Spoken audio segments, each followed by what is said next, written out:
Today, we are tackling AI. I've got Andrew Grill on the line, who is a futurist and AI expert. I still think that's one of the best job titles ever, to be a futurist. This subject then about the AI job swap. I mean, it's not a new headline, but here we are in 2026. How much of a concern is it that AI is taking jobs? Well, I think it's in the news and everyone's talking about it, but I think job loss is actually a career redesign. What I'm finding is a lot of people are concerned about it, but they don't know the real depths of it. I was on stage a couple of weeks ago in front of 500 hairdressers, and I coined a phrase that I'm even using on myself. Focus on what you love and automate the rest. So if there are parts of your job you really don't like and you wish they would go away, that may be a candidate for automation. And I was reading an article that your producer shared with me from The Guardian that was saying, people are now losing their role, they're being rehired on less money. I think we've got to understand what is the power of AI. And the people I speak to, they're still having the, I didn't know AI could do that moment. So unless you're curious, I have this phrase, digitally curious, and actually play with the tool, you may not uncover what it can do to supercharge your job. In terms of job security, there are still, though, many industries where they will remove somebody's position because AI can do the whole thing. Is that the case? Is that right? Yes, and I think when we talk about job loss and talk about task loss or task redistribution, because some of the tasks will go away, the job will still be there.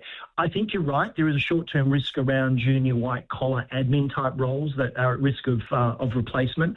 But I think if people are long-termist and they say, okay, AI's here to stay, what can it do for me? Let's actually experiment with this. It may find that they can park the parts of the job they don't like and be more effective using these tools. But I still think the issue is people aren't aware of the power of it, and they're afraid rather than embracing it. Interesting word you use there, afraid.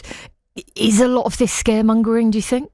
Well, it sells newspapers and ads. And like I said, when I go into organisations, and I generally go in to talk to the most sceptical people, I've had the most sceptical CEO by the coffee break go, okay, now I get it. We're going to do this. We just need someone like you to come in and explain it in easy to understand terms, not freak us out, but explain what it can do for not just jobs, but our company more broadly. So part of it is education. And like I said, even my friends I speak to don't know the power of some of the things it can do. Throw in an Excel worksheet and ask it to analyse it. I didn't know I could do that. Yeah. What about the more traditional jobs? What about the idea of electricians, plumbers, construction? In terms of AI, lots of people will say, well, a machine can't do those things. They can't do those things, and it requires a relationship. If you have someone come into your home to fix your boiler or electricity, you want to have a chat to them, you want to understand what they're doing. Where humans will excel is where there is empathy involved, and you need to really apply some judgment about what you're doing.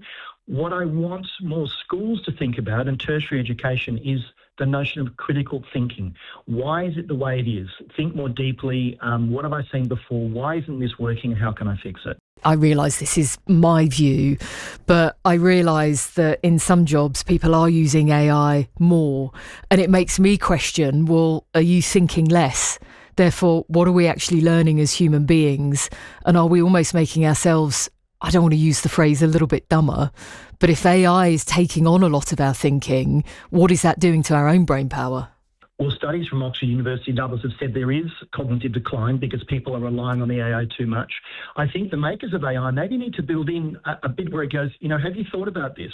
I'll give you the answer, but I need you to question back and see whether you really understand this. This is where critical thinking comes in. Often when I prompt an AI, I don't just ask a single line question. I ask it a layered question. I ask it to justify its reason. So I can see if its critical thinking matches mine. Now, I know what I'm doing and I really exercise these things, but we need to almost push back on the tools to see whether they're giving us the answer that we agree with. I find it all very interesting. Where do you see things in, let's say, 5 years' time? There's a huge blocker at the moment, and what is happening is that process hasn't really changed. And I talk to clients about reimagining the way they get work done. So right now, think about how at the BBC you do travel expenses. Someone has to review it, look at it, sign it off, and while they're doing that, they're not doing other things. So where processes can be reimagined, I think we're going to unleash AI. But right now, and for the last 3 years since ChatGPT and others were launched, I haven't seen companies radically changing the way they get work done. So you're asking me in 5 years, I think we'll have more and more adoption of AI. There will still be some legacy processes that people are trying to beat out of their system. That's great. Thanks very much. That's Andrew Grill there, who's a futurist and AI expert.